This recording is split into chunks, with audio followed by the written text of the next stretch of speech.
access any of them. The most amazing fucking golf course I've ever played was today, and I play 3 more before I leave. What's crazy is they have these insane fucking Happy Gilmore level miniature golf courses on every street. And I guess Tiger Woods has like a half hybrid golf course, mini golf course that we're going to play tomorrow night. The golf is amazing. The fucking city is fucking terrible, which is why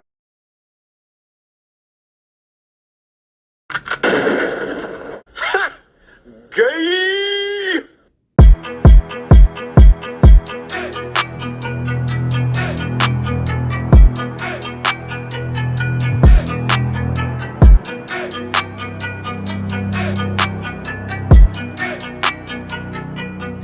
What up? It's the AGS Podcast Week 8 recap. On a glorious night of sports watching, we had the World Series out here. We had fucking Monday Night Football, of course, and actually a little NBA action too.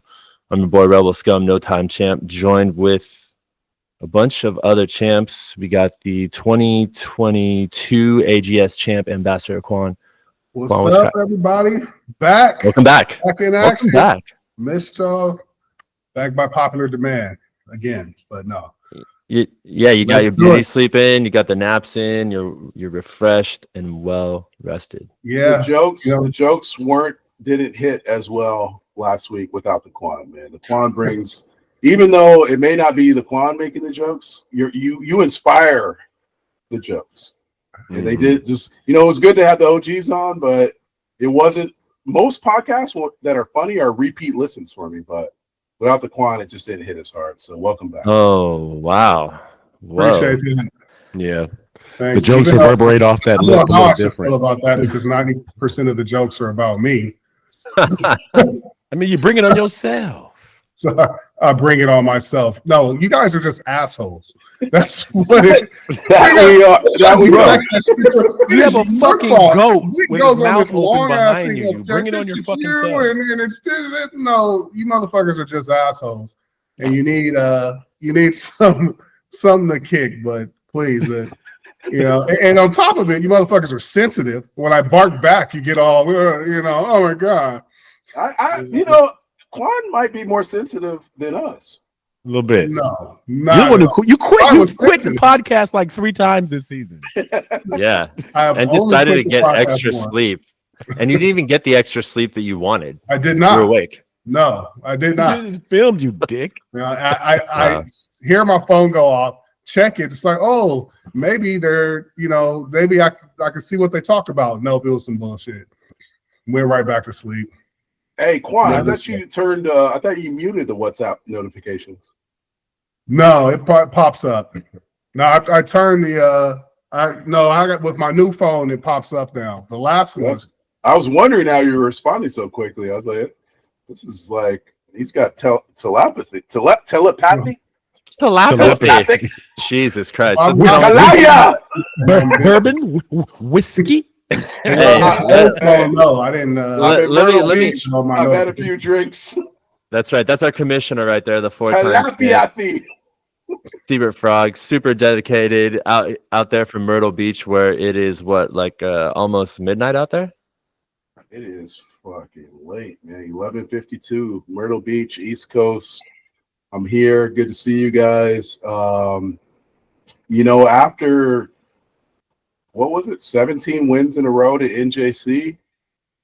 The only thing I could do is drink and laugh after he's beating me now back to back. Oh man. Hey, listen, man, you were a great mentor, but sometimes, it's okay. You know what? I'm gonna have no shit to talk. It was a good matchup, bro. Like, it sucks about Jordan Love. I wanted to see that to be a better battle. I wanted to see what that game could have been. I don't know if that changes the outcome, but it fucking sucked, man. And then to find out. At least Jordan Love comes back before Stephon Diggs.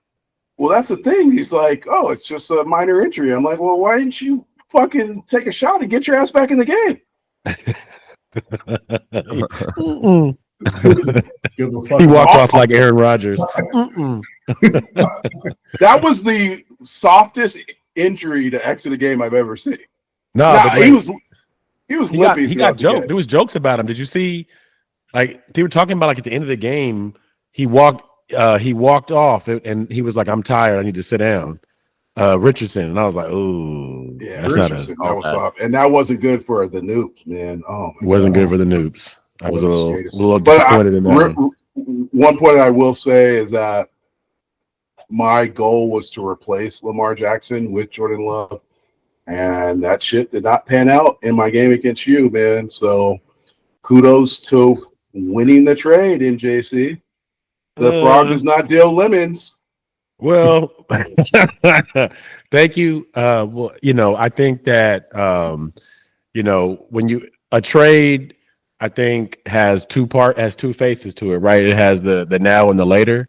So I think the now is looking like I'm favored, but I mean, Neighbors keeps doing what he's doing. It's going to be a lot longer enjoying him than I'm going to enjoy Lamar. So I'll take the chip, but you can have the future. Quan told me he did nothing tonight. No, he put up 11 and a half, and then he put up some garbage time. Oh, he put up 11 and a half. All right. Well, I wasn't fully engaged on the game tonight. Well, I get it. You already knew. I mean, yeah, you already knew it was up. That's cool. Not so much fantasy related, but sometimes you gotta dream about a foreign place like Venezuela when you're getting your ass whooped, or Germany, or Germany, or some Myrtle Beach or something. Frog, before I move on to the defending champ, Frog, what's the best thing about Myrtle Beach so far? The golf, man. The golf is fucking epic. There, I think Tiger Woods was quoted as saying that Myrtle Beach is the mecca of golf, man. And for a golfer, even somebody, I'm self-taught. BC and I picked up two really cool hobbies 20 years ago. It was golf and poker. We taught ourselves how to play both games. And I'm a hack, man, but I enjoy the game. It's fun. You hit a good shot, it feels fucking amazing. It's a game that we've passed on to our sons. And it truly is the mecca, man. Myrtle Beach has 120 golf courses. The majority of them are public. These are the best golf courses I've ever played in my life. It's really a golf town. Outside of golf, the only time I've ever heard about Myrtle Beach was a season of Eastbound and Down when Kenny Powers was hanging out here. And that was during the summertime. And this is a tourist town, man. There's nobody here in late October. We're like, hey, where's the Halloween parties at? It's crickets. But in addition to the real golf, there's literally a miniature golf, not fucking boomers, like legit high-end mini golf courses on every corner. And Tiger has built his mini golf course. So we're going to do that tomorrow night. And so for a golf enthusiast, this is a bucket list item. We talked about the World Series in our pre-pod conversations. That was a bucket list item. That is still a bucket list item for me, but for my son and my wife to go to the Dodgers one, that is a bucket list item for them. Myrtle Beach golf is a bucket list item for me. So I'm enjoying it. I got 3 more rounds to go. Yeah, man, shout out to La Flama Blanca. And you know what? Shout out to Boomers, man. I know it's not Myrtle Beach standard mini golf, but a lot of good memories from Boomers and golf and stuff as well. Defending champ NJC, you're on the flip side of that coin. You had a great week this week. Season keeps rolling. I got a little bit of echo coming off from someone over there. Is that me? We'll find out. Well, thanks, man. You know what? It's always good to be on the winning side of a matchup.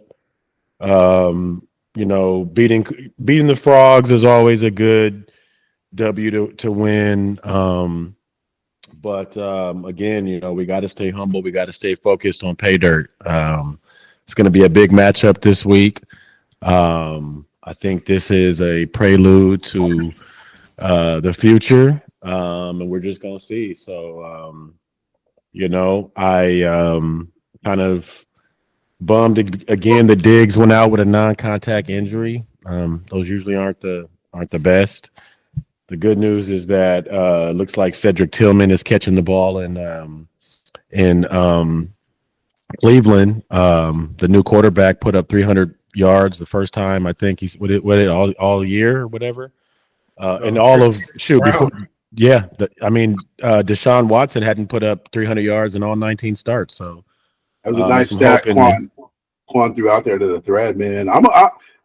Jameis is a very unique individual, man. Very just a solid dude, man. All his interviews, man. I was happy to see him have a great week, man. He bounced back from the crab jokes, huh? I can't wait till he goes into commentating and get RG3 up out of there. Dude, that dude is the worst. He was a terrible quarterback and he's a terrible commentator. He needs to go, bro. Genuine, like he speaks from the heart, man. Whether he makes mistakes when he speaks or not, like he's super unique and genuine, and I think just an overall good dude, man. So good to see him have a not only a great performance, to be one of the best teams in the NFL. Yeah, dude, I was excited, bro, because if it wasn't for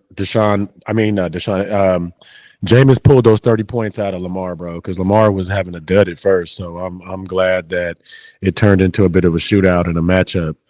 That's what I was banking on, because he's had trouble with Cleveland, and that was my only hope, was for Cleveland to rein him in. And first half they did it, but once that shootout started, it was a wrap. Dude, and it was almost like he was saving it all for that last drive. If you saw it, like he just ran. It was crazy, bro. Like it was a good. You know what? I'll be honest. I think this has to be one of the best week in sports ever, yo. Like LA, like the Lakers won the first 2 games, the Kings won, the Rams won, the Chargers won, Dodgers are winning out. I mean, we had some good matchups. Well, this is the epitome of sports, when everything's I love this time of year, bro. You only get it for a fraction of time, but this is we're definitely at the top of the precipice of the climax of the experience, because it only starts once we go down that hill. It's a wrap, yo. It's gonna be freaking Thunderdome for 4 or 5 months. I know it. Oh man, yeah. Those are times when those are lean times. That's when you start paying attention to your kids and your wife. Oh well. What's up, Nick? Yeah. You know what? Hey, man. You know what? Yeah, let's get. Hey, ladies and gentlemen, we're gonna introduce the scum. He does it all the time. One of the best hosts in the YouTube world. Always there. Always keeping us on task. Got a weird little stormtrooper behind him. I'm gonna let that slide though. But how you doing today, scum? Back in position. Welcome to the podcast. If it wasn't for the Dodgers being 1 win away from winning the World Series, you might not hear from me until next football season, because that's how I feel in terms of fantasy football and AGS. But hey, other than that, I feel great, man. I just lost to literally the worst team in the league, and I kind of knew it was going to happen. It felt like everything. You called it, bro. Well, because like verbatim. I fucking know it, and you know what? I just if it costs me this for the Dodgers to maybe sweep the Yankees, maybe that's a great trade. But I knew it was going to happen, man, and I'm glad it was. I'm glad I put up a little bit more of a fight than. It's not Scussy worthy. Number one, never again. All right, 130 points is not Scussy worthy. Okay, 89 points. That was hilarious, though. Oh my god. Quan's best joke. Fuck you. This Scussy is Lissy. Fuck you, dude. What are the odds that Voodoo puts up 151 points, man? I guess that's AGS, man. Anything can happen. But with that, but you know what? Roster, hadn't bro. cracked 100 all season. Hadn't cracked 100. Oh, hey, if it I wasn't just knew for it you, was gonna Quan, he'd happen. have got the high score, bro. Like that's. I mean, hey, but you're right. There has to be a little bit of a consolation, right, Nick? That he would have beat 90% of everybody else in the league. No. slimmest of consolations. First of all, shout out to you for the shout out to me. I appreciate that, and thank you for that. That was very kind of you. But Voodoo's lineup cracked off from top to bottom. I don't know if he pulled the Lions off of waivers or if he already had them, but that was a great pickup off of waivers. McConkey just happens to have a career game against me, and you know what? He did something I haven't been able to do in years. He drafted a quality running back and threw him on a contract. I haven't been able to draft a quality rookie running back. That is, he got Jahmyr Gibbs out there just fucking running wild. And dude, what do they call them? Thunder and Light. What do they call those two fools out there? It's Sonic Daisy and and Knuckles. Knuckles. Sonic and Knuckles. Oh, Yeah, that's terrible, Sonic bro. and Knuckles. Daisy and Dukes, bro. I'm not calling them Sonic and Knuckles. Sonic and Moose Knuckles. How is Daisy and Dukes better? Sonic and it's a because soft time, speed. bro. It's a soft It's- time. When we was I kids, it think- was like I think thunder and lightning. Kill it and media, die and shit. media tried to do Rhythm and Blues because of the Motown connection with Detroit. Yeah. But they personally chose Sonic and Knuckles. All right. This is off topic a little bit, but it's a weird trend I've noticed. I do want to get back to the game real quick, and I want to shout out Vu one more time. But I'm recruiting to high schools a lot, and I've noticed high school students, a lot of dudes, but mostly all of them, they're rocking really cartoonish backpacks and shit. Like I saw some kids, like they must have been seniors, rocking Paw Patrol backpacks, Sonic the Hedgehog shit. I never, like, once elementary school was gone, I never touched any of that. We had There's Jan like- Sports. Plainest of colors, maybe. There Or- was it's interesting you bring that up. One, or if you had an all leather JanSport, oh man. But Yeah, we did exactly. something very like feminine when we were freshmen in college. It the Satchels. no, what were those things? The yellow, red, blue, the little babies with the sunshine. That The Trolls? Treasure Trolls. no. What were What they you called? Those things on PBS, the little babies, Oh, the Furbies. Teletubbies. The Teletubbies. Teletubbies. For some Yeah. reason, like me and all the homies had Teletubbies, bro. And we That's like pretty whack. attached. No, this is at Berkeley, so you weren't there. Sid, you were still in high school, but Yeah. like we all fucking had Teletubbies attached to our backpacks. I don't know why the fuck we did that. I don't know why we thought that would like get us more vagina, but we all fucking had Teletubbies, man. But I'm saying that speaks to these backpacks, right? We do weird shit to get girls and pussy, and I don't know if that even got us any girls or pussy, but for some reason, we fucking had Teletubbies. Yeah, I don't know. I wouldn't have I would have gone that route with it. I would have thought they're just hanging on to their childhood a little bit longer. Maybe it's some post-COVID shit, but maybe that's why Jameer and David Montgomery want to be called Sonic and Knuckles. These are younger guys, right? I mean, These guys aren't yeah. even 30, right? They're I speed guess so. related with that, right? There's Sonic and speed. Knuckles. Yeah, Sonic is fast and Knuckles is the power. Yeah. I So- never played Sonic and Knuckles, so I didn't even know who Knuckles was.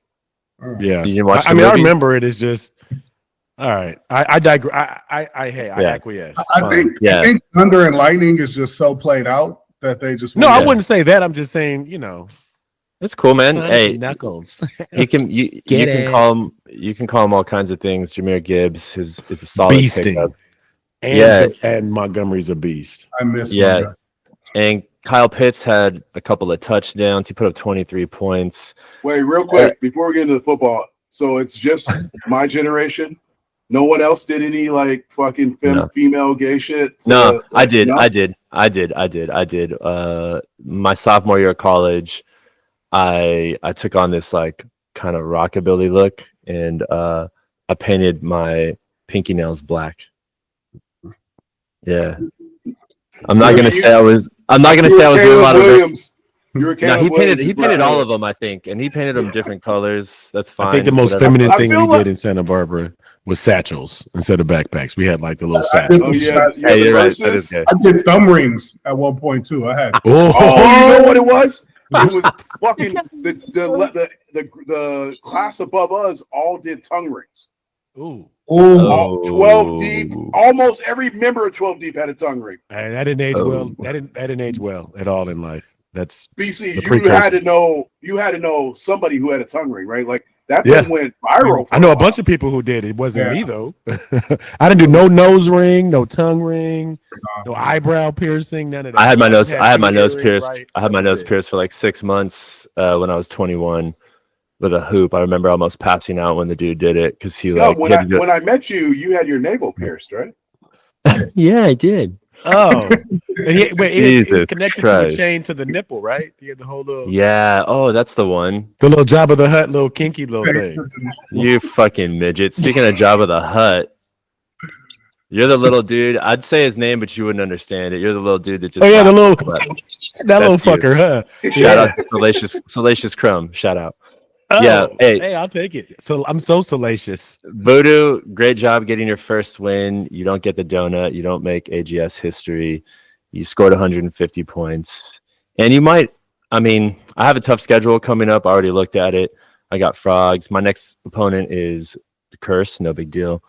I've got Sugandis, and then I run through my division again, which is a bunch of killers like Quan. Quan, are you in my division? Yeah, you are, right? And Jamon. So good luck with that. I probably won my last game of the season weeks ago. Sugandi's kind of coming back down to earth a bit. Yeah, he is. He is a little bit. I mean, also Joe's got one of those teams, Boomer Bust. I think NJC mentioned it a couple of weeks ago, where some weeks he'll just crack off and score 130 points. And he actually has a great running game, which is what I lack. And I feel like if I had a stronger running game, I have 0 running backs, I would have at least been in the mix a little bit more this season. And that running game is crucial. So great job to Joe. We talk a lot of shit. Last week on the pod, you said that Cade Otton could blow up, and he did, 25.5 points. There was a point in the matchup where, you know, even though Jaden Daniels was a late announcement that he was starting, Bo Nix was the better start. And there was a time where the advantage was in your favor. And then was it Lad McBunky? Yeah, Lad McConkey. Lad McBunky. Lad McDookie. Out of nowhere. Lad McDookie just put the end to that, man. But also we talked about Mark Andrews. He left Andrews on the bench, and Kyle Pitts went off, man. So it was just his week. But it was National Tight End Day, so I think it was like 16 tight ends scored, like 3 had. Well, Cade Otton is probably the best receiving option in Tampa Bay right now. Take it as long as it goes, bro. I don't think they celebrate National Tight Ends Day in Dallas, Texas. Apparently. Nope. I was so happy about that. I think this was more on par with what we thought our tight ends were going to do when we all drafted them this week. Yeah. So I'll enjoy it for now, but yeah. I mean, I said it once, I said it again. The tight ends get paid when it gets cold, bro. That's just, it is what it is. That's just when they start making money. You're right. One other thing though, I do think that I think it's going to be a good rest of the season, man. I think this could be some good matchups. I mean, teams are starting to pick up. Not even talking about from a fantasy perspective. Like, I'm really excited about Washington. We mentioned that earlier. That team is looking good, man. Even the Cardinals kind of had a little moment of dopeness last night. Murray and Marvin Harrison were looking good. So they're in first place. Yeah. Atlanta's in first place. Like, people who never were in first place before are kind of balling. So it's good to see some teams start to get a little shine, man. I'm excited about the future. Yeah, well, there's no future for Rebel Scum. There's probably no future for Seabird Frogs as well. This week was major for us because this was the 500 mark, and you still feel a lot of hope. If you're 4-4, anything can happen after that, and it's pretty impossible to win out, especially when you got a tough-ass schedule like mine. I don't know, Seabird, how you feeling about that? I don't think it's over because coming into the week, I didn't have high hopes. Regardless of what the projections say or what I was hoping for, realistically coming in, I was like, odds are I'm going to lose to NJC. Like, I already envisioned myself being 3-5, and I'm looking ahead to the rest of my schedule where I think I can pick up a few W's. But it's going to be tough, man. You never know, especially with these teams popping off, Woomy popping off, Voodoo popping off. You never know what wins you can secure. I had a chance if Jordan Love didn't go out. Like, before the injury, he had almost 200 passing yards. So what I was waiting for was the touchdowns, and they actually came. It just wasn't Jordan Love throwing them. It was the backup. So, yeah, man, props to NJC. We talk a lot about that trade. Lamar Jackson lived up to it, 30 points. Kyron balled out on Thursday.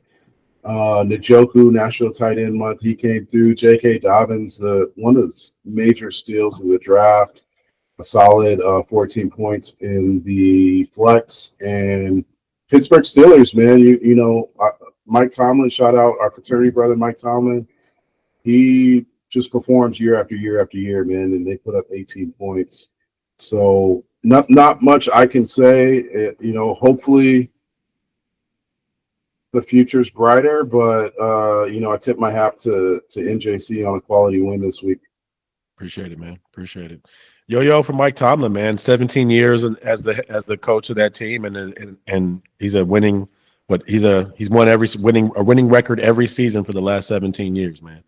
Excellence. So shout out to Tomlin. Now, outside of our game, I have a few notes for NJC.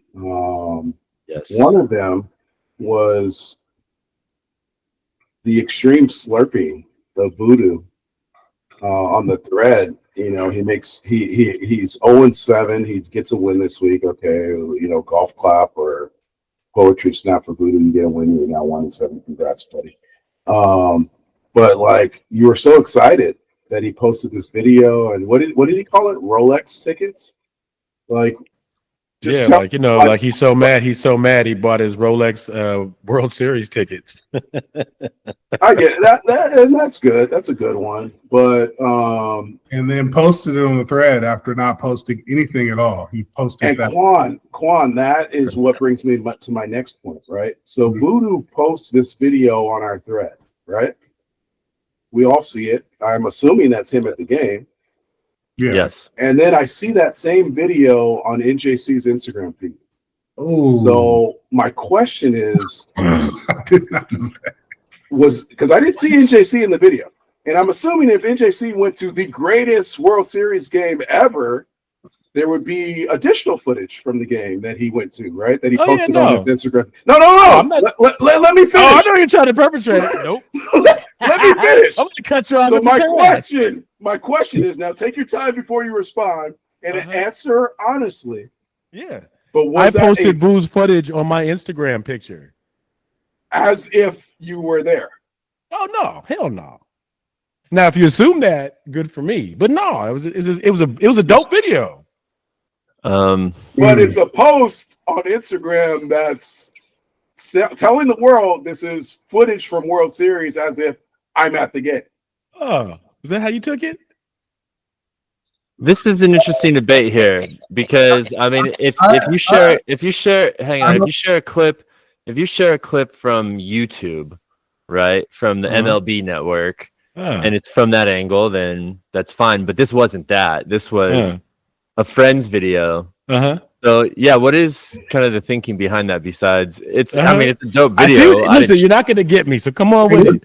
You're not gonna do it. You get a little perpetrated. What happened? A little perpetrated. Dope video. I posted it. Whatever you want to fucking think, you think. Let's go. Hey, well, I may or may not have been at the best game ever. It's open for interpretation. You cut it off. Are your gym photos open for interpretation too? I don't know, but it looks like you're stuffing hams up under your shirt. It just calls everything into question. What's real? What's reality? Instagram versus reality. Hey, man, art imitates life, or does life imitate art? We don't know. That's amazing. That is funny. You saw that and said, "Ooh, I could post this." Yes, I can. And the thing is, I see on Brandon Citron's Instagram page, I see these short little light green eyes, and I'm like, I don't think Voodoo. Did Voodoo take Brandon with them to the World Series? We were together.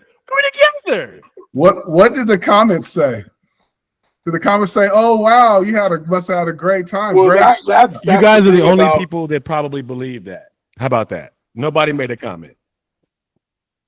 Why didn't you edit out Dominique at the very least? Why did you leave him? Did you figure like? Because then it would really be fucking. Then I'd really be capping. Like, come on, I'm not gonna doctor it to make it really look like I was there. I don't know. That's really fucking fake. I mean, yeah, sure. Why not? You can only go so far, dude. Come on, man. I mean, that can't be that. That's super fugazi. When you post the Instagram story this week of the podcast, can you post this section of the conversation? Hey, listen. Y'all ain't gonna get me. I will post it all. I will put myself on blast. I don't care. Y'all can, my skin is thick, boys. For those of you that want to mirror, I don't see a bitch.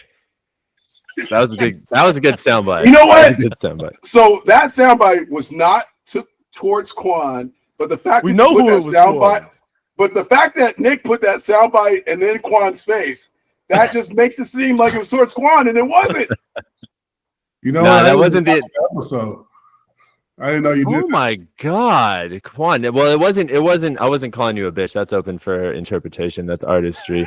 I just We like the already know. soundbite, and we referred to it earlier in the recording, or we referred to it in the recording. I think NJC brought it up. And for those of you that want to timestamp this little bit, it was somewhere between the 27th and 28th minutes. So you could just jump ahead, and you can cut that part a little bit later. Getting Hey, back real quick.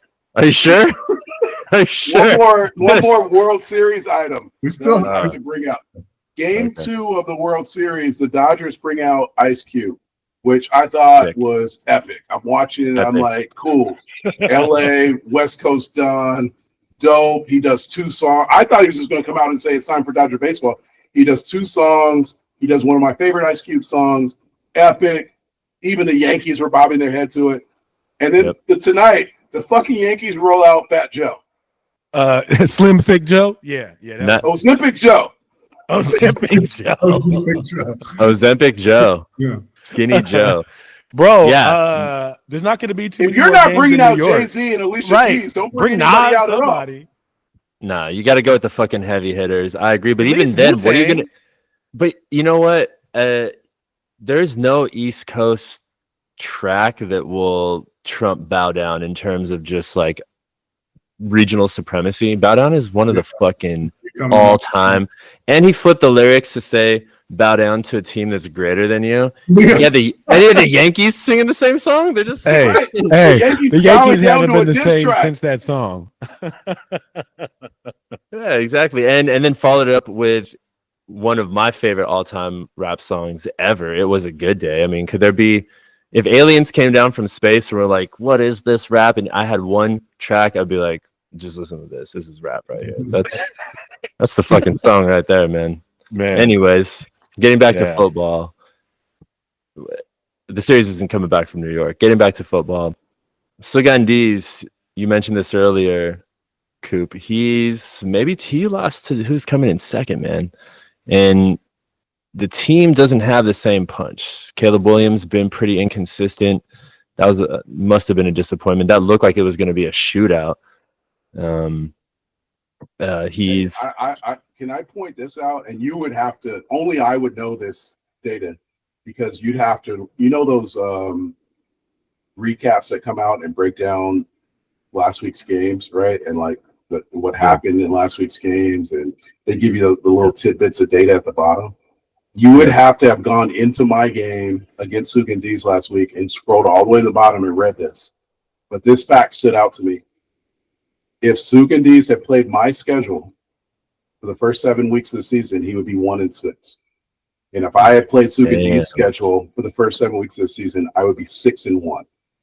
So that tells you just how fucking easy his schedule had been until the last couple of weeks. That's it. That's actually a really incredible stat, and I haven't read one of those fucking recaps all season long. I just realized that right I now. love those shits. They got I some love them data in too. them. I forgot. Hey, they're only less valuable than Quan's favorite, the power rankings. We can't bring him up Wait, this are we week though. supposed to be talking Sure, about guys. that shit tonight? I'm like, God, Quan, your rankings dropped even after a win. I'm like, what the fuck? How the hell? Oh, you motherfuckers talking about power rankings? Power That's wanking. DC trolls those power rankings, post them, and I don't post any of them. I don't troll. That's Lennon being a good commissioner posting them. all those I'm just Wait. trying to be a good commish, give us something to talk about. And you know what's funny? For the first month of the season, when Quan was number 1 in the power rankings, He he loved was them. fine with them. Right. So It wasn't fine. until he dropped down to 4. Who values power rankings? power rankings are great when you're on top. Sound like Donald Trump, huh? They have Yeah, all the Louis league Trump. world when you are the number 1 in power rankings. Hey, I don't give a shit. Hey, I don't care about none of them power rankings, man, because if Vu can put up 150 points, them power rankings don't, they're decent. I'll say we seem to always talk about kind of the projected points. Lennon, you may be correct that they have been kind of being a little bit more accurate this season because they are plus or minus close to the projection. So I don't know, man. Let's see I don't where know. who moves up in the power rankings after a nice wet scissy he got this week. Right. So like Jesus Quan Christ. put up a lot of points, so he's gonna move up. We have what? Thursdays, Sundays, Mondays we have games. Tuesdays we have waivers. Wednesdays the pod comes out.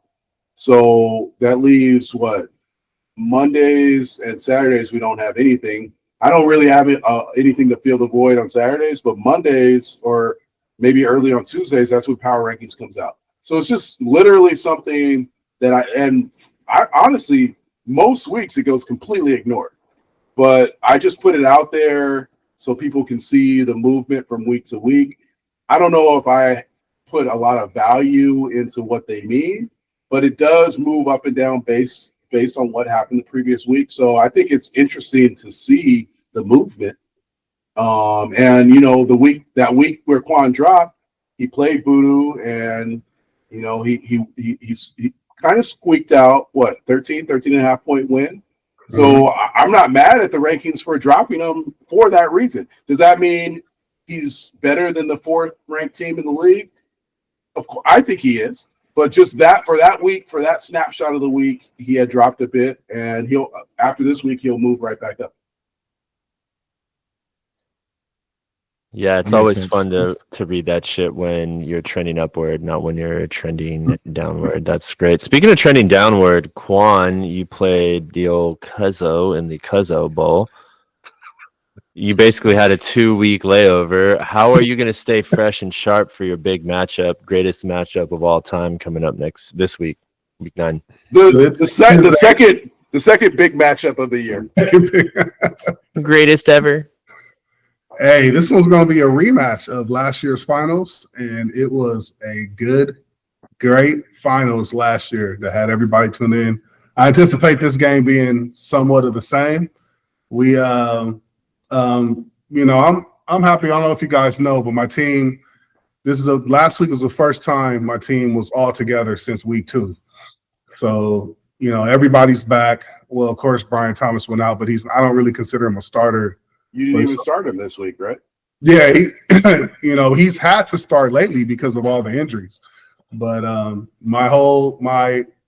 the starting team that I drafted to start has finally returned. Kelsey was Kelsey. There is nothing like that stiffy you get when you have a full squad that's healthy and puts up the points you expect them to put up. I mean, that gives you full length and girth, right? just stretching. Unless you're 1-7. Yeah. But yeah, dude, but I also, I would have loved for it to come next week. But because I didn't really need much against my cousin. So it's been 2 pretty much easy weeks with I've been watching your points, bro. I've been watching their scoring. I did a little analysis. You get a high week. I mean, all your weeks are high, but you dip higher. This is your high week, so hopefully next week isn't your high week. Yeah, we'll see. But yeah. Does it add to the collusion conspiracy, or does it take away that? The more and more he loses and looks to be making terrible decisions, the less you guys bring up. This week in particular, does it add to the collusion that you had such an easy win this week, almost your second bye week? I think that a lot of you guys have enjoyed easy wins against him, so I don't think it adds much at all. But I mean, to his defense, his team has suffered. I mean, I would say the most. I think who else has had just everybody get injured? But I mean, he's had a lot of injuries to all of his starters. But how much of an effort does he make to replace those injuries with some players off the waiver wire? No. I mean, Jordan Mason was the best one. Other than that, I've seen him. He hasn't really hit on waivers at all. I mean, he picked up what's his name, Ertz, but he dropped Goddard to get Ertz, which I questioned. I looked at that and why did he do that? I mean, you can see you immediately picked him up. Immediately, yeah. That's questionable. And there's, I get these text messages like, "Hey, the sun's not out yet. I haven't woken up yet. I'm working on my car." Like, I get these random messages about why he hasn't, because it's not like he picks up waivers when the rest of the league picks up waivers. He does it like days later when there's like literally this. It's the scraps left over from the scraps that we've picked up. That's when he picks up people. So that's what I'm saying. Like, he's not. It doesn't seem like an effort is being made to replace his injured players with like legitimate options. Yeah, he's doing it the last minute right before the game. Well, Captain Hook might be coming back soon. Until that happens, we're looking for Queef Swallower. He's looking at the Sugandis coming up. He's looking at T. Ruth coming up. And then he's got West Coast Voodoo week 11. It could be... That could be the 2024 toilet bowl for number one pick. The battle of the 60-pointers. It's possible. That's going to be one of the biggest matchups of the year. Right. I mean, after Vu went winless for 7 weeks, he may not come in last place. Yeah. Yeah, he's got a matchup against Penthouse Pimps next week that looks pretty winnable now when you consider how things could swing either way. I didn't look at his individual player matchup, so of course that factors in. I mean, the Saints are pretty terrible, and so I guess Ladd McConkey had to score. But yeah, which really shocked me because the Chargers have a pretty good defense, and Spencer Rattler, I don't know about him, but yeah, we'll see. I mean, West Coast Voodoo might actually dodge the bullet here. That's crazy. A couple other games. And NJC's 1-11-1 is still alive. It's still alive. That's the worst It's record still alive, ever. dude. It's still alive. Let's hope he loses out, and I can still get I'll be the second in history. But it's okay. Hey, you know what? I got my name at the bottom and I got my name at the top. It is what it is. I'll take it. Pause. You know what? Great perspective there, man. Great perspective, and on track to maybe go back to back. You never know, man. You never know. Great play so far this season. A couple more. We got the Curse and Rudy. I thought Rudy was actually. You know what? I wish he would have joined the pod, man. I mean, every week he comes on this podcast. Every week he plays the Eeyore. Oh, my roster, and then he fucking leaves the winning points on the fucking bench 2 weeks in a row. Kirk Cousins, Bucky Irving. Kirk Cousins alone would have won the game. Tracy. My take on that is he has like all of these players that he's added to his roster off waivers, and they're all boom or bust. So it's super hard for him to pick, a perfect lineup because it's any one of his players could ball at any time.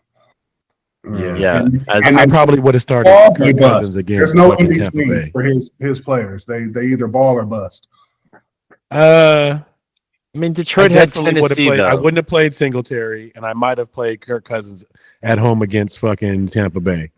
Really? Against Tennessee at home? No, Kirk Cousins, they played Tampa Bay. Yeah, but he started Goff. He started Goff against Tennessee at home. I think that's the Lions scored 52 points. Yeah. Just not by the air. By the defense that played me. So by Sonic and Knuckles and Moose Knuckles and the DST. That guy too. Moose Knuckles. Yeah. I mean, I think Quan hit it. Quan hit it on the head. Like that's the exact answer. He doesn't know who's going to hit any week, so it's tough. Yeah, I mean, I know. I feel the same way. I've lost now. Not that 1 week injuries come into play too, but my quarterback situation. 1 week I start Jordan Love, I lose because I start Jordan Love, and Dak Prescott goes off. The week I start Dak Prescott, I lose because Jordan Love goes off. So you just never know who's going to fall out.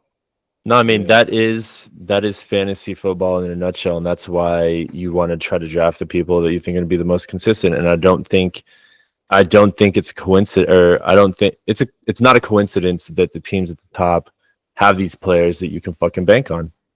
You can bank on Saquon Barkley and Kyron Williams and CeeDee Lamb and Joe fucking Mixon. You know, you can bank on Did you these. see that fucking touchdown run Yeah. where he beasted the whole fucking line and ran in and spun and still didn't fall? Damn. You need That Joe Mixon, consistency. that's a new man. You need consistency. You need health. And I think what happens in AGS, luck. But what happens in AGS is there's a certain number of owners that are doing the homework, that are putting in the work, that are trying to get these players. And there's some that don't. And that's why these great players drop. They drop. Like, there's no reason Joe Mixon, right? There was a draft where Joe Mixon dropped to Quan at the 12th Last year. Last Right. the draft.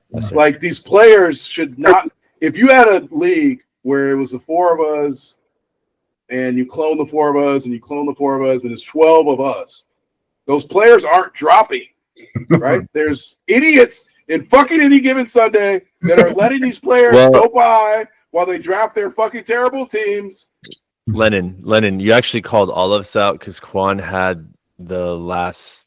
I think you had the last pick that year, right? Mhm. Yeah, that He had the you and so 11th all pick of us, this year.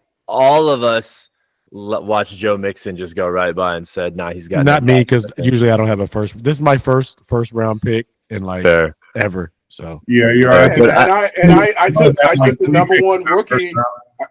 Right, I had the number one pick, so I took the best rookie that came out in college that year. Like, Yeah. Right. Like, Well, I'm talking about that's in AGS, the best college rookie that comes out is usually taken at the top of our draft. Mhm. So, like, I'm counting on other teams, just like this year with Garrett Wilson.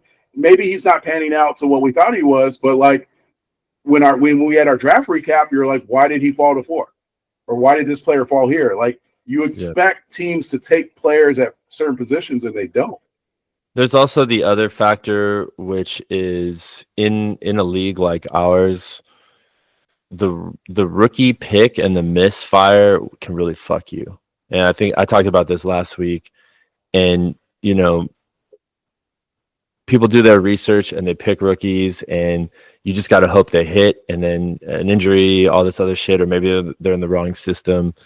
And I also don't think it's a coincidence. The teams here in our league at the top have drafted great rookies and also picked up. I mean, the waiver thing's a whole other anomaly in itself, but our league is designed really to reward winning. This is West Coast basketball right here. This is point ball. This isn't the East Coast shit. This is if you finish in the top 3, you actually get extra picks. I think we got an echo over there. But so, I mean, that system completely rewards great play, because now, I mean, how valuable are those picks? Even just 3 picks. Fuck. And now you get 4, and you got contracts, and all your rookies are bangers, so hats off to the teams that have pulled that off. You literally get to run a dynasty in a dynasty type league. And I mean, that's why it's set up this way, right? Because in other leagues, you got to flush that toilet or flush that roster at the end. And now you're like, I get to keep these motherfuckers because I'm smart. And anyways, one more matchup. I like it because it incentivizes you to be as competitive as possible, right? Like, you shouldn't give up throughout the season because you're fighting for keepers. I think that's really a good part. That's, to me, the hooking part of the league.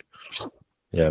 And we were talking about like also building for the future. I mean, I look at Lennon's team. I mean, this is a down year, but I mean, next year he's coming back with all of those rookies are going to be in their second year, plus his 2 keepers. two keepers. That's all you're giving me, huh, Quan? Damn, he slid that one in there. I can't even win the consolation bracket. It could be 3. It's 3, yeah, but possibly. I was thinking the same thing. Keepers. But I remember those down years, and those guys that were with me in those down years are still on my team today. They're still the same guys on the team that were on my team when I was finishing second and fourth to last. And so I love the format of our league. Yeah, no, it's great. I don't want to sound like I'm complaining about it. It's great. It's a different type of competition, and it's definitely a lot harder than other. Wait. You don't want to talk about the format of our league, but I think you made a comment on the thread about how your team's so great in your other league. And it's not just you, scum. It's not just you, scum. I saw an interesting comment from NJC. I'm so glad I started Puka Nakua in my other league. I'm so smart. I'm so much smarter than the frog who didn't start Puka Nakua. And you know what? I know we passed on our game, but like, fuck, man, he had to practice in 7 weeks. He had to practice before the game. Bro, you don't gotta talk as much shit as I can. Everyone says he's gonna have limited snaps. He actually fucking had limited snaps. That fucker put up all the points off of 6 targets. He did. But my worst and good game to me is in my other league. That's always been a pet peeve. Why in God's name? That's why I like doing it. On the AGS thread, are we talking about your other league? I don't give a fuck about your other league. Yeah. Oh, okay, yeah. He came over the other day talking about how showing me his lineup in his other league. Like, you don't give a fuck about that. You're an AGS now. Who did that? No, he's not. Yeah, whatever. I was just in a moment of emotional frustration. Then that's all I'm trying to say is like, it's weird. Anyways, we don't need to get into it. I don't want to do all that right now. Anyways, T. Ruth and Penthouse. Shout out Kurtz real quick. Start of the week, Josh Jacobs, 27.5 points. I don't know where he drafted Josh Jacobs or if he was a keeper, but Kurtz, he won. He was your MVP 1 year game. He traded Rudy for him. Traded him for Rudy and kept him. Oh, and look at what he did. He beat Rudy. Nice trade. Well, there you go. The chickens like coming home to roost this season. Jesus Christ. I wish Rudy was on here because I like to see his face when this happens because I feel like I could feel the heat radiating. Hey, shout out Rudy, and we're gonna get to this after the game. Shout out Rudy. Shout out AGS.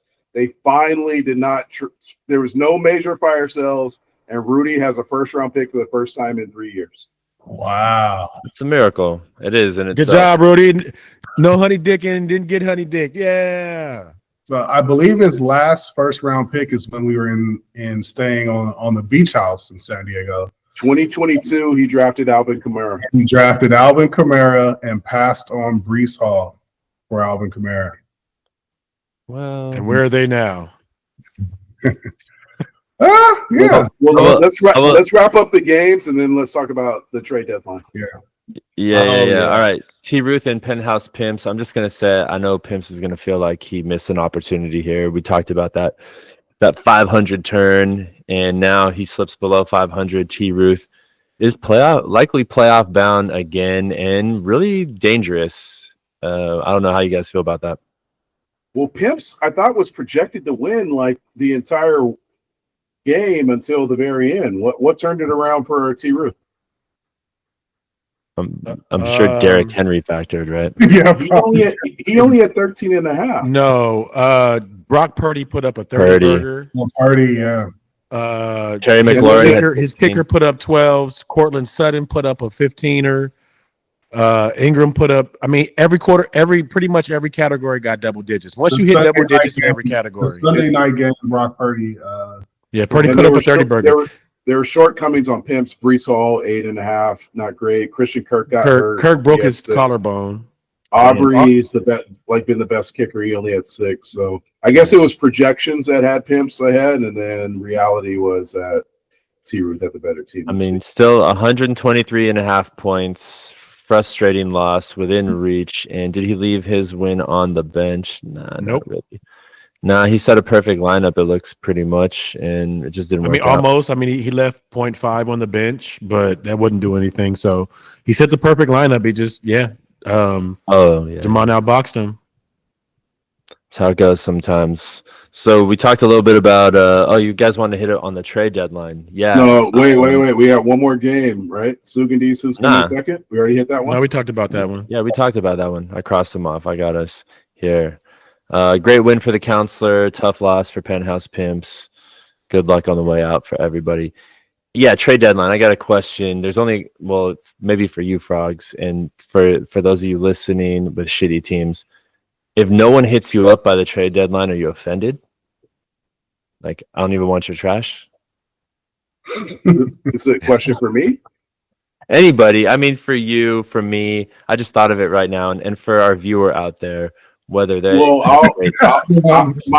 my personal story with the deadline is that I was fully engaged in trade conversations with a team that won their first game of the season this week, and I think there was confusion because he's been so disengaged with the league that he didn't, even though I said, hey, the trade deadline's tonight, we got to figure this out. He, for some reason, didn't understand that the trade deadline was when it was, because not only was he engaged in talks with me on the thread, Sugandis provided proof he was also engaged in talks with Sinkei, and all those talks continued after the trade deadline. And both Sinkei and myself had said, hey, Voodoo, we tried to make these trades with you yesterday. The deadline has passed. So yeah, man, like I proposed a trade to Voodoo.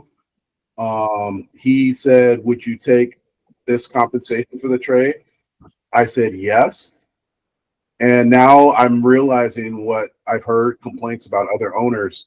Like I said, do you want X player? He said, do you want this compensation? I said yes. Typically, that means we have a deal, right? But as soon as we agreed, he said, I have to do some research. I have to call Brandon and Jamon the Rat Pack and figure out if this is a good deal for me. I didn't even know you guys had this conversation. No, I know. I'm just talking shit. But then he goes silent. And I'm like, dude, the trade deadline's in an hour. Like, we agreed. Do you want to do this? And no response. So bad trade etiquette. Yeah, I think so. Definitely. Absolutely. I mean, you guys but agreed. You know, based on what was the trade? We're past it. What was it? I was trading a player on my team for a draft pick, which probably made no sense. You know, Voodoo needs all the picks he can get, but he agreed to give me a draft pick. And I was like, fuck yeah, you can have this player for your draft pick. And then he went AWOL, man. So that was just my draft night experience. And yeah, that's all I have about draft night. Would have been a high draft pick in a round, that's for sure. Right, in a round. But I think I think Quan brought up, like, what's the deal with the trade deadline? Why was this year so quiet compared to a ton of trades made last year? And my take, and we can talk about this as a group, that the worst two teams, the ones that were most likely to fire sale, are Quiswaller and Voodoo, and they're the two, in my opinion, the two like most completely disengaged with the league right now. Right. That's so like so I think like those were the ones that should have been the most active, but because they're disengaged, it didn't happen. Yeah, I also think Quiswaller should had players that he should have moved. Excuse me. He had, I mean, there's no reason that Goddard should have still been on his team. He could have moved Goddard for at least something. I tried to get Goddard. I tried to get Marvin Harrison. I made a couple offers on that dude. He left me on red, bro. He didn't even reply. Certainly should not trade Marvin Harrison. I mean, I'm saying it wasn't that no one offered anything for his shit. He just didn't. But Christian McCaffrey, Devontae Adams, all those dudes should have been up for picks. Preparing himself for the next year. But it's also, I mean, our expectations are high. I mean, we've been in this league for a while. I can remember when I first came into this league, there was years where I wasn't as engaged, definitely not as engaged as I am now, and definitely didn't understand the dynamics of how to build and win. It took some time. How many years? What's the learning curve? How many years? 7 to 10, depending on how good you're. No, I think the question is how many years until we're looking for a different owner. I mean, how many years until an owner understands how the league works? That's what I'm saying. I think the learning curve. I think Sinkei is the earliest adapter. Mm-hmm. But I think it takes a good 3 to 5 to 3 to 7 years. It depends because it depends on what team you take over, what picks. Yeah. It depends, it depends on a lot of factors, but I think at least 5 years, bro. We don't have this is a very sophisticated league, man. And I didn't really understand the waiver wire process until maybe my second year. Really understand like how that works. So do you? And I fully agree with that and giving people grace to figure it out. But like to that point, there should be some kind of engagement and like, let me figure this out. Let me use waivers. Let me try to make it right. Like you can't just. This ain't no poop butt work league, bro. This is not a poop butt work league or like the PTO at your son's school. You can't just idly sit by and see all the other league members making moves and you're doing nothing to try to compete.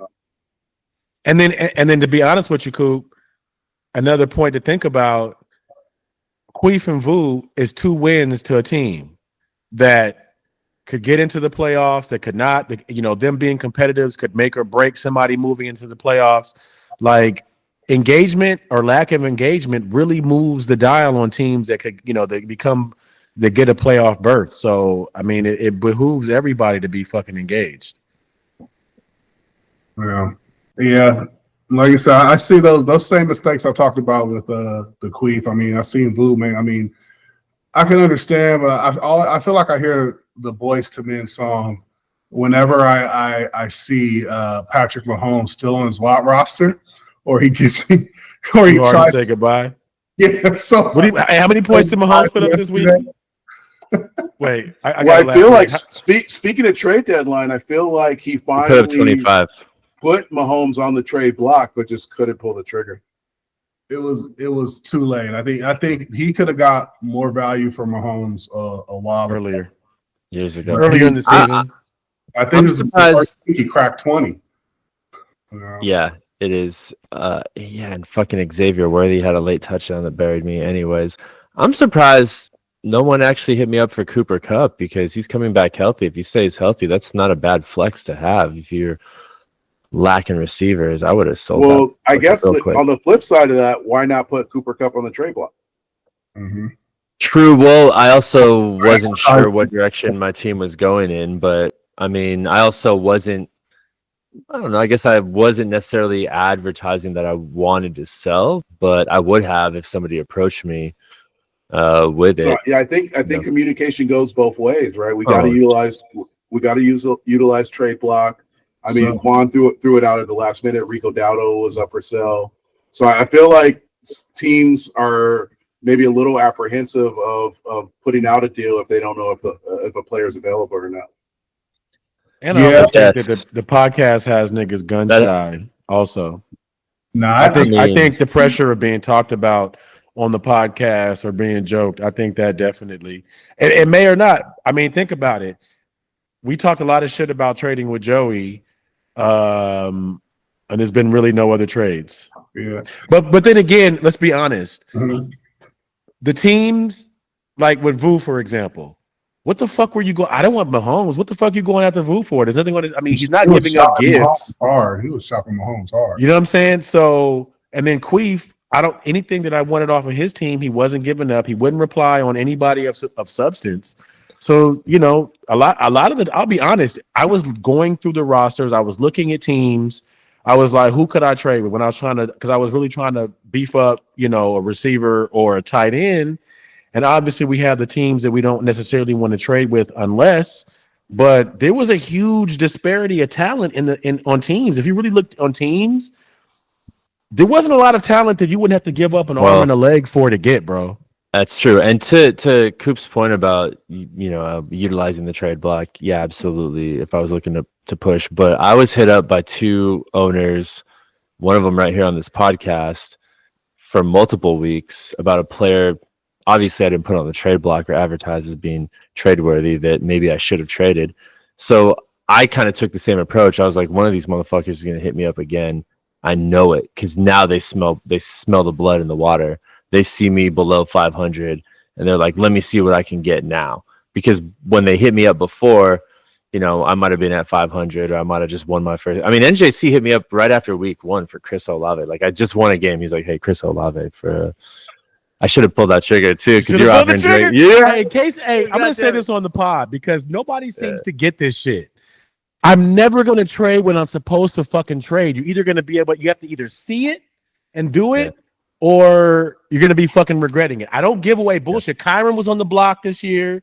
Fucking Drake London was on the fucking block this year. All these people were on the fucking block, and everybody let that shit slide. So it is what it is. To that point, I got in hindsight, a very good offer from NJC for Jameson Williams, and I laughed at it. And I ended up dropping Jameson Williams this week. So hey, fuck you for trying to. You know what? You, Joey, and everybody else who tries to stop by New Jack City on the way before dropping a player, thinking you're gonna get a fucking trade at him. You're like, what the fuck is this? It was a trade deadline. You gotta check Ricky Pearsall. You gotta see Ricky Pearsall getting passed around this week. Oh shit! Hey, I'll tell you what, NJC. I made so many damn transactions this week, man. I'm surprised you didn't comment on it on the thread. I saw it. I went to. I was like, humble. I'm gonna be humble.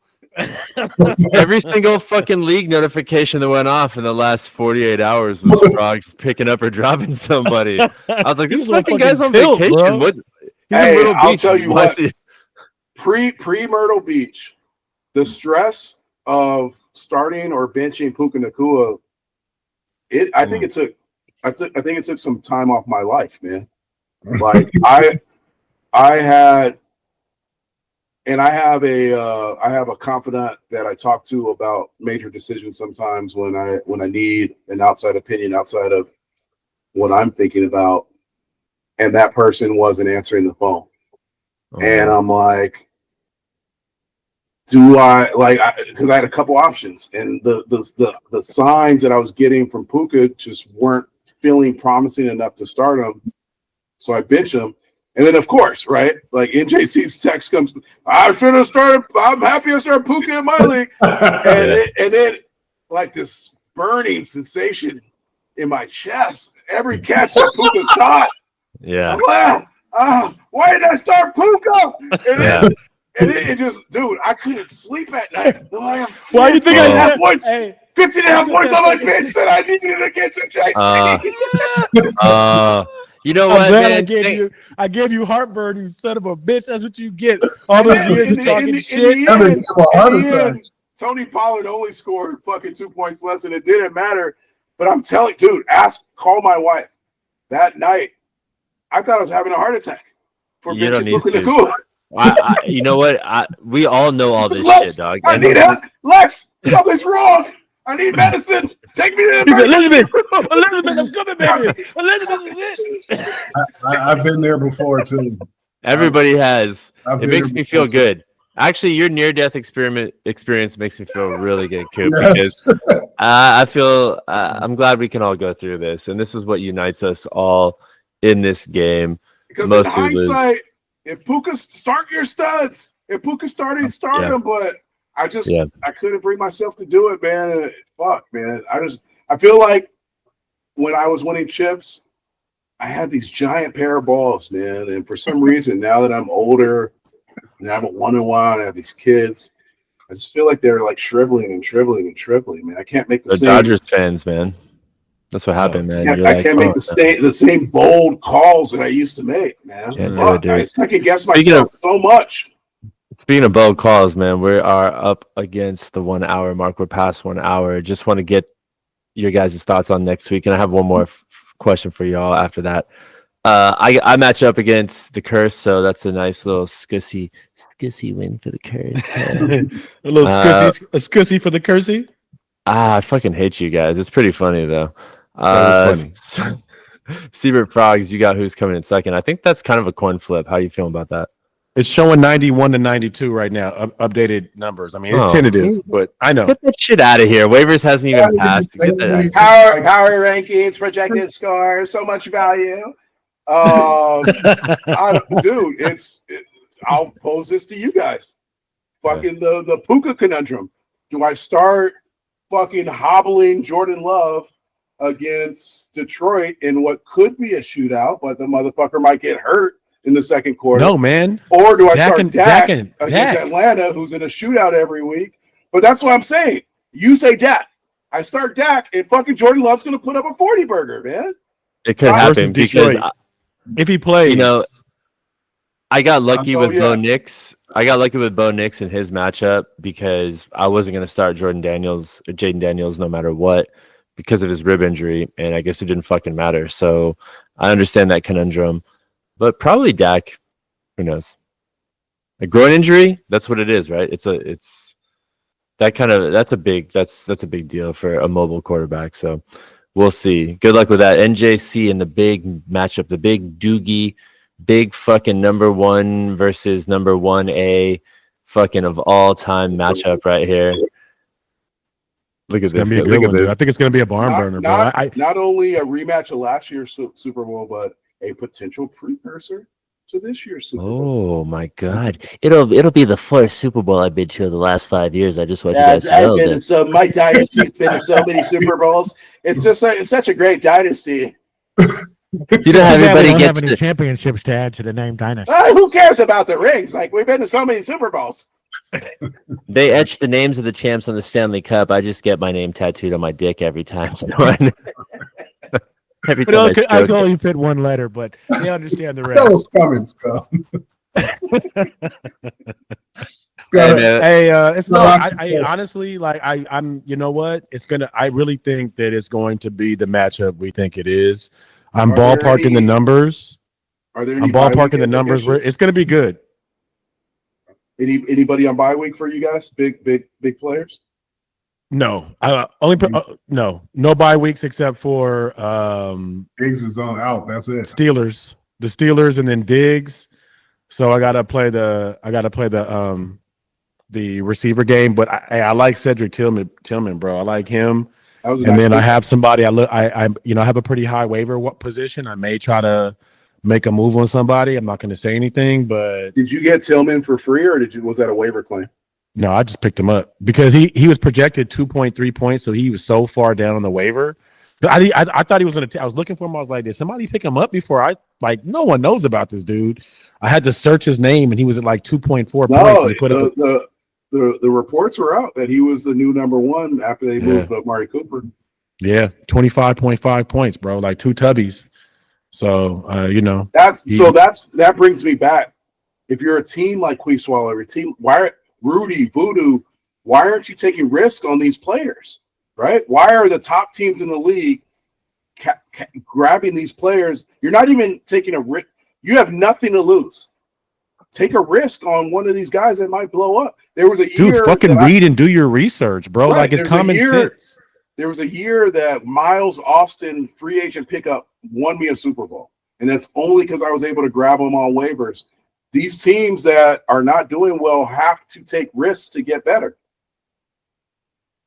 I agree, man. I mean, and then it's like, yo, man, it makes sense. Like, if somebody gets traded off of a fucking team, one of the fucking receivers is going to try to sit up to get WR1 status. So put somebody on the fucking bench, bro. Like, like you said, it doesn't cost you nothing. I mean, watching those 25 fucking points go up on the bench hurts, but at least I know I could possibly get that on my fucking roster next week. And the other thing is we're giving up way too much free game on the podcast. But the thing, like, I don't think these guys even listen to the podcast to get the free game. Oh, they don't. Hey, man, I'll say the same thing I say to my son, man. When everybody's asleep, you work. When everybody's fucking lazy, you're fucking grinding. When everybody's fucking taking it easy, you're fucking putting it in. That's what separates. That's that little extra that makes somebody extraordinary versus ordinary, bro. And not to say this was the pickup of the year or anything, but there was one other person that I noticed was awake at the same time that I picked up DeAndre Hopkins that I know for sure was awake because I posted it on the thread, and only one person on the thread read my post, and it was Quee Swallower. If you're awake and I'm awake, did you try to get him? Or don't put the fucking red alarm on my post. Don't get me. Go get him for yourself. I'm quite right back. No, I saw it like 2 minutes after he did it. The two men, but Yeah, you were up shortly after. Hey, that was a good You were- pickup. That was a beauty. I woke up like fuck. Coop did. I wish you would have started his ass. Right. Hey, he was in my lineup. He was Oh, one I of my know. versions of my lineup. Hey, I'll tell you guys this. Thank God for old age, because I piss a few times a night, and it was on that piss. I got up about 4:15 in the morning. I'm taking a piss. I come back and there was an alert on my phone that Hopkins had gotten traded after that piss. And I was like, well, thank you, prostate. I will pick this guy up. Lucy Goosey prostate. Lucy man. Congratulations. Goosey. but Got me usually, hoppy. I'll be honest. Usually, when that happens, Lennon's on top. I remember, I think it was 2 years ago. Same team, sort of same, similar. Kadarius Toney was traded to the Chiefs, and he jumped. And this was midday. This wasn't. Hey, Lewis, I was driving. I was in downtown LA when it says like 8th Street, 9th Street exit. Mhm. I think I had the Tesla, and I put that bitch in autopilot mode so quick. I made that transaction while driving on the 110 North. Fuck that's everyone what I'm else's saying. safety. Mhm. Hey, but Whether yeah, it's that's the pissing best in the part of middle this the night- fucking league, bro. Right. Like, listen, you're not going to be successful if you're dragging ass. You're not going to be successful if you're reactive. If you're not reading, if you're not studying, if you're not trying to get better, if you're not looking at your roster and you're not fucking like unsatisfied because there's then you're not going to win. But like you said, there's a reason why the same teams are in the same position every fucking year. It may not be a championship, but the hard work pays off. You have keepers. You're able to build to this dynasty team Quan thinks he has. Like, I'm just saying, though, when you keep putting work in and you keep sacrificing and putting that time in, Dude, real quick. fucking pays off. I'm not shitting on you, Nick. It's not even directed towards you, bro. You get shitty deals, bro. You're like, unfortunately, you just keep getting the shitty, cards, Nick. I mean, I think you put the effort in. I definitely know you study. I'm not talking about you. You know exactly who I'm talking about. And I know I'm beating a dead Thank horse, you. but real quick, I'm on a flight from Los Angeles to Myrtle Beach yesterday. I'm hanging out with the uncles, and we stopped. We had a layover in Chicago, and Louis comes up to me and he's like, "Fucking Jaden Daniels, I'm on the flight," and that's when he announced he was starting. And I started Anthony Richardson. I lost his game in his fantasy league, and I'm like, Louis, I knew yesterday that there was a possibility of Jaden Daniels could start. He was like, "How'd you know that?" So I show him this app that I use. So there's resources out there, right? That can give you this information. And he was like, I got like "Oh my 5 God." of those resources, bro. Right, Like, absolutely. Right. Everybody should have these resources so you're getting the best information in real time so you can make moves. Yeah, sometimes they fuck you over though. Whatever. Yeah, sometimes But they say, you know what, though? Junior's out for 2 to 4 weeks, and then the next tweet they'll be back next week. Hey, but to be honest, that's why I say it takes a solid. To me, if you put work in, it takes a solid for the complexity of our league. It takes a solid 5 years because not only does it take a while for you to learn our rules and the way that our league maneuvers, it takes a while to understand the trends of the league. Like when this happens, what does this mean? When this starts happening, what does that mean? Or when do you start to make this move and move? It takes a while to understand if you're fucking paying attention. If not, you'll never get it, So Yes. Great shit, everyone. Couple of last pulls for next week here. We already mentioned Penthouse Pimps, West Coast Voodoo. I think that one actually could be a coin flip as well. Queef Swallowers and Sugandis. I expect the Sugandis to bounce back on that Queef. And Rudy's replacements in the Counselor, Boomer Bust, can Rudy hit? Counselor, steady. I guess the Counselor's got the edge on that. You guys, I have one last question for you. It's 1 hour and 15 through. We got spooky season coming up. What's your favorite horror movie? What's your go-to horror movie? If you got one in the clip and that's it, that's the one you got to do.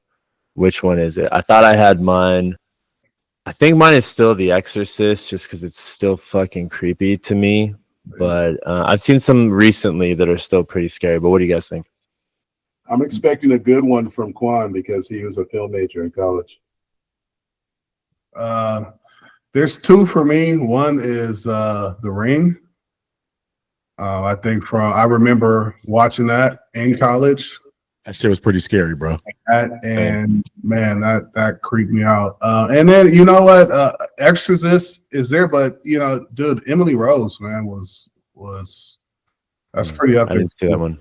Yeah, see, y'all like that fucking that demonic shit, man. I keep it OG, bro. You throw on a Friday the 13th, throw on a fucking Jason, throw on a Halloween. I'm good. I'm Gucci, bro. To me, the ones that like are based on true stories or like actually, potentially can be real are the ones that scare me the most. I get it. I'm just a believer. Like I believe in this. I believe in the supernatural, and I believe when you watch that shit, you invite it into your home and you open doors. I'm cool. I don't like watching that shit. I'm not letting none in this house. And so, I mean, when you live alone, it can actually be kind of scary. Huh? Thank you. I appreciate that. Oh my god, that is fucked. Wow, dude. Hey, Quan hit NJC with the duck lips this week, right? Yeah, he did. It was good on my. It was like 4 or 5 shots in a row. That's amazing. Hey, Frog, before go ahead, I want you to put in your vote for scariest because I actually thought of one right now that I think is actually. I have a couple. I love horror films. Quan knows I like some strange ass movies, man, and I'm done recommending movies. Damn, and that reminds me. So I actually have 4. Damn, I didn't even think about this. So there's so many that I love. Yeah, just give me like the go-to one. Real quick. As a kid, Jaws scared the shit out of me. There was a time where I would not touch the ocean. I would not go in swimming pools because I imagined sharks get fit. Jaws scared the shit out of me. I want to say that the first Blair Witch Project, we thought it was real in Berkeley. Like that marketing, we just got emails, we just got internet. Yep. They were like, "There's this found footage." The website. Don't forget they had a fake website. That shit was fucking genius. We were in Berkeley. There's trees. Like it was a spooky ass theater. Me and Jimmy. We pride ourselves on being like noops and like the OGs. We walked. People were throwing up in the theater. I threw up. We went home. We jumped out of the car we were in, ran in the house because there were bushes near his house. We in El Cerrito, Richmond. Me and Jimmy slept with a light on for a week, bro. Like that shit was creepy, bro. That one got us. That was a good one. That was a good one. That first-person shooter camera made me sick, though. I hate that shit. I know you don't. I love Get Out by Jordan Peele. I'm a big Jordan Peele fan. I think he loves horror. I loved his first movie. And this isn't a horror film, but I'm a big fan of Parasite out of Korea. Like, just the way all that shit went down. I don't even think it was a horror film, man, but just what happened in that movie was like... It was weird as fuck. Yeah, man. And then, Nick, my last one. I forget the name of it. But remember I mentioned that one? It was like made in Europe, and they like buried people under the ground. Yeah. That shit fucking got me, man. Yeah, we watched that one together. So Above, So Below? Was it that one? What was the name of that one? As Above, So Below? As Above, So Below? I don't know. It was a Dutch movie, and that one was pretty trippy too. So Exorcist is a well-produced, well-shot, crazy-ass story. I fucking forgot about how scary Paranormal Activity was. Those movies. That was scary. My Paranormal Activity, I loved. It was scary as fuck, but I feel like that came after Blair Witch. So like Blair Witch was the first one. Yeah. And just for the youngsters to understand what it was like to barely have the internet and only see this, and you couldn't tell if it was real or not. Mm-hmm. And you guys fucked up. You should have fucked Jimmy. You could have fucked him up for life if you would have woken up before him and just stood in the corner until he woke up. That part of that movie, oh my god, that freaked me out so bad. Oh my god, I was so mad they made a sequel and just like tarnished it. Killed it. It just butchered it. But the movie, Nick, it was The Vanishing or Spoorloos. It's that Dutch French movie. If you got Lewis, you're a film buff. BC, if you haven't seen The Vanishing, it was made in 1988. That shit is trippy, man. Yeah. The Vanishing? Another good one that's out right now, The Substance with Demi Moore. I heard that That's was a good one. I want to see it. Hey, it's not horror. I got one for you guys. 'Cause I like M. Night Shyamalan. Trap is good. Hmm. You guys seen we'll have to Trap? check that one out. Check it out. Nah. Dude, me and Lex love to watch horror movies and life, man. Like we have this long ass list that includes Trap. It includes the one Quan just mentioned. And the month is over, man. We maybe have seen 3 of them, man. It's just there's some good ones that have been released this month. So Yeah. trying to catch Did you up. make it? Content Did you is make it back, to man, Terrifier? boys. What'd you say, Scott? Content is back. My bad. Didn't mean to talk over NJC before No, we it's all wrap good. at almost 1 hour and 30 minutes here, and I've had to pee for like the last 42 of these minutes. Good. It's a good episode, man. We got Quan back. Yeah, it was good. It was good. And you're in Myrtle Beach. You're feeling the vibe. You get to golf the rest of this week. Us Yucks got to go to work. I got Halloween parties. God damn it. Yeah. Did you get to see Terrifier? Did you get to make it to that one? I want to see Terrifier. Do you have to see the first suit? Nah, I don't. I hear you don't. There's Terrifier's that clown, right? That's the clown? Yeah. Art the Clown. That dude, Art the that Clown. shit is. I asked somebody about it, man. I'm not about to watch that shit. I don't I think I'm actually. I don't want any spoilers. I want to walk in fresh. I think I'm actually gonna watch a little bit. I ain't of gonna it spoil it. tonight before I go to bed. Actually, Oh, but you guys are fucking sick. Demons. yeah, I heard it. I heard it's gnarly. Well, Hey Terrifier Nick, let's is on Amazon. do a double date, man. Let's get the wives together. Go see Terrifier 3. Ugh. Let's fucking do it. But, Hey, yeah, I'm gonna find be the honest time. with you. Are you recording this shit? Because I don't want you to record this. Yeah, y'all yeah. go Well, fuck I off- haven't. Oh, Yeah, well. yeah. I haven't signed off. If you don't want me to. Well, if y'all record take your fucking wives to a movie or a double date to watch some sick shit and go home and fuck your wives, you guys are all fucking sick. I Well, just want you first to of know. all, there will be no fucking after the movie. I don't know if you realize this, NJC, but the date is as good as it gets. As soon as they get home, I'm tired, just the kids, I have a headache. There's no fucking after dates when you're married, NJC. Yeah, it's mostly like a lot of like great kinetic energy and hype, and everybody's like, "Yeah, this is fucking great. We're young again." And then everybody gets home, and all of a sudden, you get 10 years older than you are, and you immediately fall asleep. Not me, but Scum caught me. I don't think he was recording, but I was FaceTiming my wife at the beginning of the podcast. I hopped on early. yeah. And I'm like, hey, I'm in Myrtle Beach. It's Halloween. Why don't you put something sexy on for me? Like, let's FaceTime on Halloween. And I think you might have heard her response, Scum. And it was not accepted very fondly by my Got the suggestion. tail end. All too familiar to me in my ears. Okay, I'm gonna save my comment for myself. But Hey, yeah, Lou, I fucked us by being in Myrtle Beach, and anyone else that's interested. I have an invite to Janelle Monáe's Halloween party, and she does a fucking epic Halloween party. good job, Coop, What? for being What? away while we want to go play with Janae. Hey, I gotta go, guys. No, baby, well, you guys. It's Lou's bedtime. We're boring. Hey, well, then let's sign off right here. Then this was the Week 8 recap, AGS podcast, NJC, Superfrog, Ambassador Quan, Robo Scum. Yo. Okay.